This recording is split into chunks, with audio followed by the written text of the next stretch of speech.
Hello everyone, welcome to my channel. My name is Khushpreet Kaur and आज हम लोग पढ़ेंगे chapter number 5 of BNS, offences against women and children. बहुत easy है। आज के क्लास में हम लोग कवर करेंगे सेक्शन नंबर 63 से 73 तक, जो कि बहुत इंपॉर्टेंट है, आपके फाइनल एग्ज़ाम में पूछा जा सकता है। ठीक है, अब है सेक्सुअल ऑफेंसेस के हमारे सेक्शंस स्टार्ट हो गए। तो सेक्शन नंबर 63 है हमारा रेप का। ये यहाँ पर बहुत इंपॉर्टेंट चीज़ है। अ मैन 63 में बात की जाती है रेप के बारे में, और इसमें कहा जाता है कि a man is committed to rape, कि कौन रेप कमिट करेगा? मैन। बात समझ गए क्या? बहुत इंपॉर्टेंट है, हाईलाइट कर लो इसको। A man is said to commit a rape, कि एक आदमी, एक लड़का ही क्या करेगा? रेप कमिट करेगा। Said to commit a rape, क्योंकि लड़की नहीं कर सकती। ठीक है, अब यहाँ पे है 4 पॉइंट्स यहाँ पे लिखे हुए हैं, ए, बी, सी और डी। ये एग्जाम्स में नहीं पूछे जाते और ना ही आपको लिखने की ज़रूरत है। मतलब इसमें यही कहा गया कि किस तरह से रेप किया जा सकता है, तो ये वही चीज़ यहाँ पे बताई गई है। तो अभी ये आपको पढ़ने की ज़रूरत नहीं है, लेकिन अगर आपको याद करना है, अगर मैं आपको सलाह देती हूँ तो आप इसको रट लेना, याद कर लेना अपने कॉलेज के एग्ज़ाम के लिए, क्योंकि कोई नहीं पूछता। ठीक है, और बहुत ही अगर आप ये पढ़ोगे तो आपको पढ़ने से समझ आ जाएगा कि इसमें सेक्सुअल ऑफेंस के तरीके बता रखे हैं कि किस किस तरह से रेप कमिट होगा। अगर कमिट होगा तो उसकी ये पनिशमेंट होगी, बस यही है। ये है बहुत इंपॉर्टेंट। अब इसे मैं याद भी कराऊंगी किस तरह से। देखो, इसमें कहा गया कि रेप कब माना जाएगा। अगर किसी लड़की के साथ रेप कमिट होता है तो रेप कब कब माना जाएगा, किस किस सिचुएशन में माना जाएगा? तो 7 सिचुएशंस हैं, 7 सर्कमस्टांसेस है। पहला रेप तभी माना जाएगा अगर वो उसकी इच्छा के खिलाफ होगा, अगेंस्ट हर विल होगा। दूसरा, उसकी कंसेंट नहीं होगी तो भी रेप माना जाएगा। फिर है कि विद हर कंसेंट, उसकी इच्छा है, उसकी कंसेंट है, लेकिन वो कंसेंट कैसे लिया गया है? उसको डरा धमका के लिया गया है। उसे डराया गया कि तेरे को जान से मार देंगे वरना अपनी कंसेंट दे दे, तो भी उसे रेप ही माना जाएगा। And with her consent when the man knows that he is not her husband. कहते लड़की की कंसेंट है फॉर सेक्सुअल इंटरकोर्स, लेकिन व्हेन द मैन, जब एक लड़के को पता है कि वो उसका हस्बैंड नहीं है, लेकिन वो उस लड़की को ऐसा यकीन दिलाता है, उसे ऐसा बिलीव करवाता है कि वही उसका लॉफुली हस्बैंड है, और लड़की ये समझने के बाद, लड़की ये बिलीव करने के बाद उसको कंसेंट दे देती है, तो उसे भी रेप ही माना जाएगा। फिर है 5th point, with her consent. कहते कि लड़की ने कंसेंट दे दी है उस टाइम पर जब वो मेंटल इलनेस है, उसे मेंटली कोई प्रॉब्लम है, ठीक है, इंटॉक्सिकेशन है, ठीक है, उसे उसे वो ऐसी सिचुएशन में है कि जिसमें वो अच्छी तरह से कंसेंट नहीं दे सकती। तो अगर वो कंसेंट दे भी देती है तो भी उसकी कंसेंट नहीं मानी जाएगी। फिर है 6th पॉइंट, विद और विदाउट हर कंसेंट। उसने अपनी कंसेंट दी हो चाहे नहीं दी हो, उसे रेप माना जाएगा अगर वो 18 साल से छोटी है। और लास्ट पॉइंट है कि when she is unable to communicate a consent. जब वो लड़की क्या है? अनएबल है कम्युनिकेट करने के लिए। फॉर एग्जांपल लड़की बोल नहीं सकती या डिसेबल है, तो भी उसे रेप ही माना जाएगा। ये हमारे 7 सर्कमस्टांसेस है जिसे आपको रट लेना है अपने एग्ज़ाम के लिए। ठीक है, अब आपको होगी कि मैम थोड़ा मुश्किल है याद करना, लेकिन आपको रटना है अपने फाइनल एग्ज़ाम के लिए। बहुत बहुत बहुत ही ज़्यादा इम्पॉर्टेंट है। 7 के 7 पॉइंट्स, ये तो बहुत ईजिली आपको याद हो जाएगा। Against her will, without her consent, फिर है with her consent, with her consent, with her consent. क्या है कि एक बार फियर और डेथ से कंसेंट लिया गया, एक बार ऐसा बिलीव दिलाया गया कि वो उसका हस्बैंड है, उसकी कंसेंट ले ली गई, वो इलनेस है, इंटॉक्सिकेशन है, लड़की 18 साल से छोटी है तो रेप है, और अनएबल टू कम्युनिकेट। ठीक है, अब है एक्सप्लेनेशंस। एक्सप्लेनेशन नंबर 1, इसमें बताया गया है कि इस सेक्शन के अंदर जहाँ पर भी वजाइना वर्ड यूज़ किया गया है, शेल ऑल्सो, मतलब उसमें इंक्लूड रहेगा लेबिया मेजोरा। मुझे इसका मतलब नहीं पता, इसे बस ऐसे ही रट लेना, मैंने भी ऐसे ही रटा था। फिर है explanation number 2, consent means unequivocal voluntary agreement when the woman by words, gesture or any formal or verbal non-verbal communication willingness to participate. अब इसमें पता क्या बताया गया, इसमें कंसेंट का मतलब बताया गया। अभी हमने इस पूरे सेक्शन में कहाँ कितनी बार हमने कंसेंट पढ़ा ना।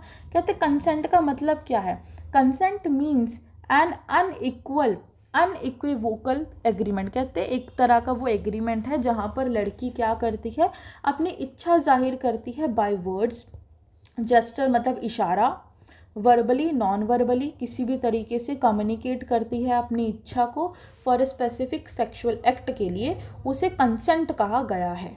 ठीक है, फिर है provided that a women who does not physically resist to act of penetration shall not by reason only of that fact be regarded as a consenting to the sexual activity. अब इसमें कहा गया है कि अब इसमें रेजिस्टेंस के बारे में बात की गई है। रेजिस्ट करना मतलब किसी को फोर्स करना। इसमें कहा गया प्रोवाइडेड दैट अ वुमेन, एक women who does not physically resist to the act, कहते penetration shall not by reason only that fact be regarded as consenting the sexual activity। देखो अब यहाँ पे क्या है, एक लड़के ने क्या किया, फोर्स यूज़ किया, लड़की ने उसको मना नहीं किया, रेजिस्ट नहीं किया, मतलब मना नहीं किया कि रहने दो। कहते इसका मतलब ये नहीं है कि उसने अपनी कंसेंट दे दी। बात समझ गए, ये बहुत इंपॉर्टेंट पॉइंट है कि अगर लड़की ने आपको रेसिस्ट नहीं किया, आपको मना नहीं किया, तो इसका मतलब ये नहीं है कि उसने अपनी कंसेंट दे दी है। तो आपको प्रोवाइडेड लिखना है। ठीक है, आपके एग्ज़ाम में लॉन्ग क्वेश्चन आएगा ही आएगा बीएनएस में। ठीक है, चाहे कोई भी यूनिवर्सिटी है, आपको ये चीज़ वहाँ पे लिखनी है कि पहले आपको डेफिनेशन लिखो, फिर आपको उसके सर्कमस्टांसेस लिखने हैं, फिर एक्सप्लेनेशन 1 2, फिर प्रोवाइडेड, और अब आपको एक्सेप्शन लिखना है। एक्सेप्शन में क्या है, अ मेडिकल प्रोसीजर और इंटरवेंशन शिल नॉट कॉन्स्टिट्यूट अ रेप। कहते कोई मेडिकल प्रोसीजर है उसे रेप नहीं माना जाएगा। एक्सेप्शन नंबर 2 है सेक्सुअल इंटरकोर्स और a sexual act by a man with his own wife. कहते अगर कोई लड़का अपनी ही वाइफ के साथ सेक्सुअल इंटरकोर्स करता है उसे रेप नहीं माना जाएगा, लेकिन लड़की 18 साल से बड़ी होनी चाहिए, बस 18 साल से छोटी नहीं होनी चाहिए। 18 साल से बड़ी होगी लड़की, अगर एक हस्बैंड अपनी वाइफ के साथ सेक्सुअल इंटरकोर्स करता है तो उसे क्या माना जाएगा, रेप नहीं माना जाएगा। अब है punishment for rape, section number 64। अब इसमें बात करता है कमिट रेप, कि अगर रेप कमिट कोई करता है तो उसकी पनिशमेंट होगी not less then 10 years, but extend करेगा लाइफ इम्प्रिजनमेंट तक, ये सब। अब यहाँ पर है थोड़ा बड़ा वर्जन कि एक नॉर्मल इंसान अगर रेप करता है तो उसकी पनिशमेंट ये है। लेकिन अब मान के चलो, अब कोई पुलिस ऑफिसर, भाई पुलिस ऑफिसर तो एक पब्लिक सर्वेंट है, अब पब्लिक सर्वेंट भी अगर रेप करने लगा तो क्या, तो हमारा कैसे हमारा सिस्टम चलेगा, समझ रहे हो।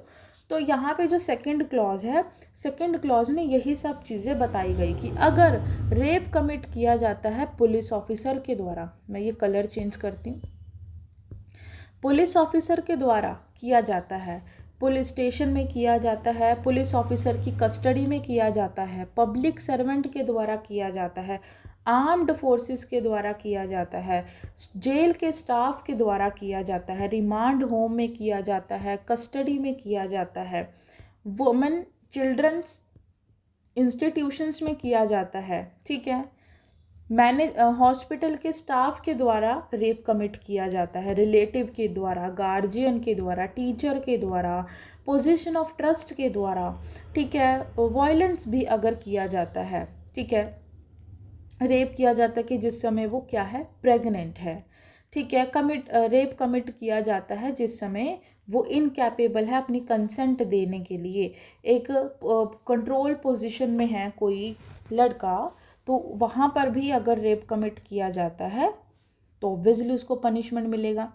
फिर है कि अगर लड़की मेंटल इलनेस है, फिजिकली डिसेबल है, तो अगर रेप कमिट किया जाता है, और अगर रेप कमिट करने से अगर लड़की को बहुत ज़्यादा ग्रीवियस हर्ट हो जाता है, बहुत उसका मतलब वो डिसफिगर हो जाती है, उसका मतलब वो चल फिर नहीं सकती या ऐसा कुछ हो जाता है, उसकी लाइफ बहुत डेंजर में चली जाती है अगर रेप कमिट किया जाता है इस तरीके से, मतलब रेप कमिट किया गया और उससे क्या हो गया कि वो चल फिर नहीं सकती, वो बहुत ज़्यादा बॉडली हार्म हो गई है, ग्रीवियस हर्ट हो गया है, और लास्ट है कि अगर सेम वुमेन पर बार बार रेप कमिट होता है तो उसकी पनिशमेंट है not less then 10 years, extend करेगा लाइफ इम्प्रिजनमेंट तक।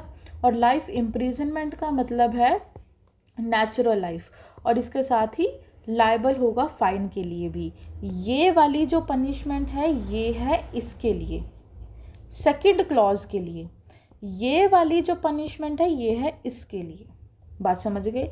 ये वाली पनिशमेंट है किसके लिए? इस वाले सेक्शन के लिए। और इन सब के लिए, क्योंकि ये बड़ा वर्जन है, ये अगर हम लोग इसकी बात करें तो ये वाले सारे पब्लिक सर्वेंट, अगर पब्लिक सर्वेंट के द्वारा रेप कमिट होता है तो उसकी पनिशमेंट ये वाली होगी। ठीक है। अब है section number 65, punishment for rape in a certain cases. अब इसमें फ़र्क मैं बता दूँ क्या है, कुछ फ़र्क नहीं है। कहते हैं कि रेप में और भी इन्होंने कुछ डायमेंशंस दे दी, जैसे कि women under 12 years, women under 6 years, कि अगर लड़की 6 साल से छोटी है और उसके साथ रेप कमिट होता है, so shall be punished with a rigorous imprisonment shall not less than 20 years, 20 साल से कम की इम्प्रिजनमेंट नहीं मिलेगी। और ये एक्सटेंड करेगी लाइफ इम्प्रिजनमेंट तक। कहते हैं लाइफ इम्प्रिजनमेंट का मतलब क्या है? Natural life. और फाइन भी उसको दिया जाएगा, फाइन भी लिया जाएगा। फाइन का मतलब क्या है? फाइन होगा रीजनेबल, साथ में मेडिकल एक्सपेंसेस भी प्रोवाइड कराए जाएंगे विक्टिम को। वैसा ही सेम यहाँ पर लिखा है, 12 साल से छोटी लड़की है तो रिगरस इम्प्रिजनमेंट मिलेगा, not less than 20 years, life imprisonment तक एक्सटेंड करेगा।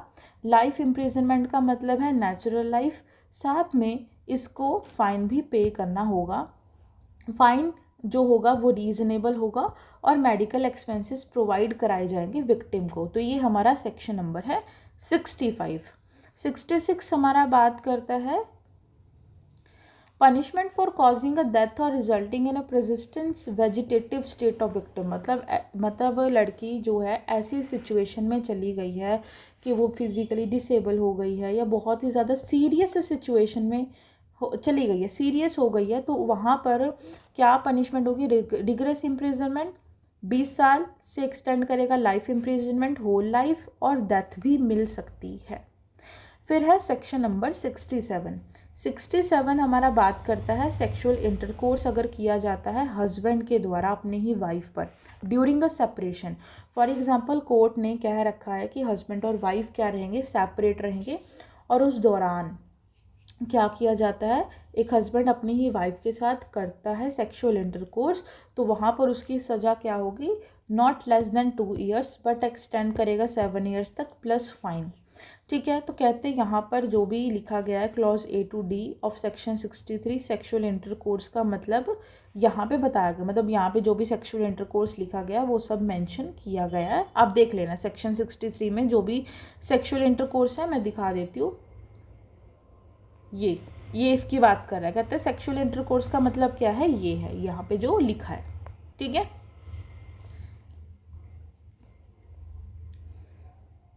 अगर सेक्सुअल इंटरकोर्स किया जाता है by person in authority, person in authority मतलब एक ऐसा इंसान जिसके पास पावर है, like fiduciary relationship. Fiduciary relationship में एक इंसान के पास थोड़ी ज़्यादा पावर होती है और दूसरे के पास कम। दूसरा है पब्लिक सर्वेंट। अगर पब्लिक सर्वेंट ऐसा कुछ कमिट करता है sexual intercourse, superintendent, manager, jail, ये सब, मैनेजमेंट ऑफ हॉस्पिटल और स्टाफ, फिड्यूशरी रिलेशनशिप, अगर सेक्सुअल इंटरकोर्स किया जाता है तो इसकी सज़ा क्या है? Such intercourse not amounting to offence of rape. देखो इसमें क्या है? Under his charge present in the premises to have a sexual intercourse with him, मतलब अगर सेक्सुअल इंटरकोर्स किया जाता है लेकिन नॉट ऑफेंस ऑफ रेप, मतलब रेप जितना नहीं है, then shall punished with a rigorous imprisonment description for which not less than 5 years, extend करेगा 10 ईयर्स तक प्लस फाइन। बात समझ गए?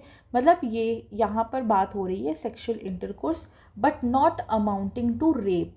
ये वर्ड आपको यहाँ पे याद रखना है, मैं हाईलाइट कर देती हूँ।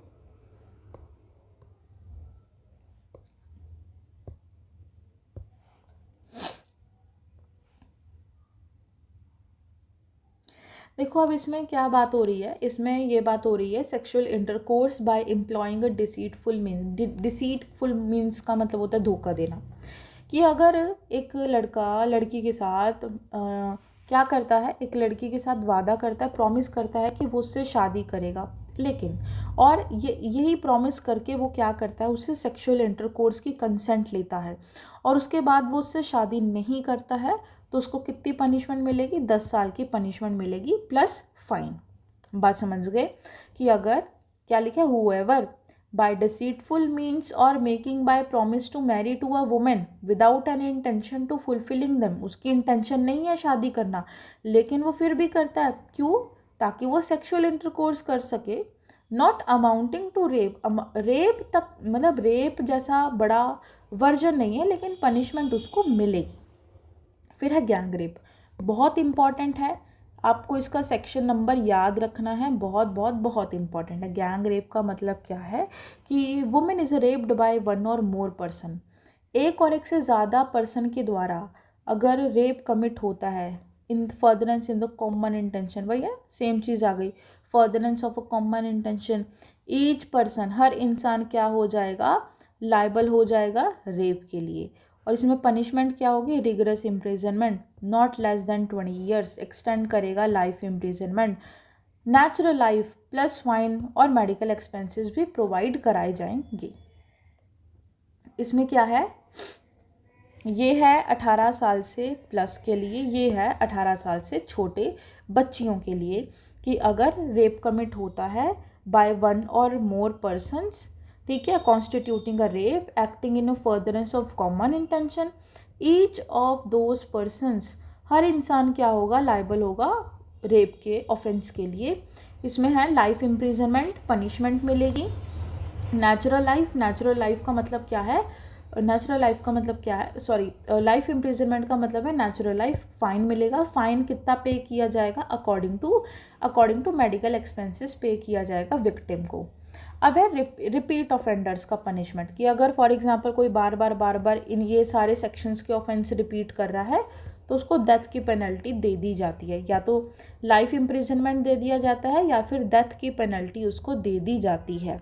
अब आपको पता है कि जैसे ये बड़े बड़े ऑफेंसेस होते हैं रेप के, है ना, तो कहते हैं कि अगर रेप के ऑफेंसेस हुए और आपने उसकी लड़की की आइडेंटिटी को डिस्क्लोज कर दिया, मतलब आपने उस लड़की की फ़ोटो को या वीडियो को सर्कुलेट कर दिया सोशल मीडिया पे, तो कहते हैं disclosure of identity of a victim of a certain offences, कुछ सर्टेन ऑफेंसेस में आपको अलाउड नहीं है लड़की की आइडेंटिटी को डिस्क्लोज करना, लेकिन अगर आप कर देते हो सेक्शन 64, 65, 66, 67, 8, 9, 70, 71, तो आपकी पनिशमेंट होगी 2 साल प्लस फाइन, ठीक है, not subject to in sub section. लेकिन यहाँ पर कहा गया है कि अगर extends to any printing publication, extend कहाँ कर रहा है, जैसे प्रिंटिंग पब्लिकेशन नाम कर देना, ये सब कर देना, बाय और under the order in writing the officer in charge, अगर ज़रूरी था इन्वेस्टिगेशन के लिए, हमें उसका नाम चाहिए था, ठीक है, हमें पता करना था कि वो लड़की कहाँ रहती है, कौन है उसके घर वाले, ये सब चीज़ पता करना था, तो ठीक है, लेकिन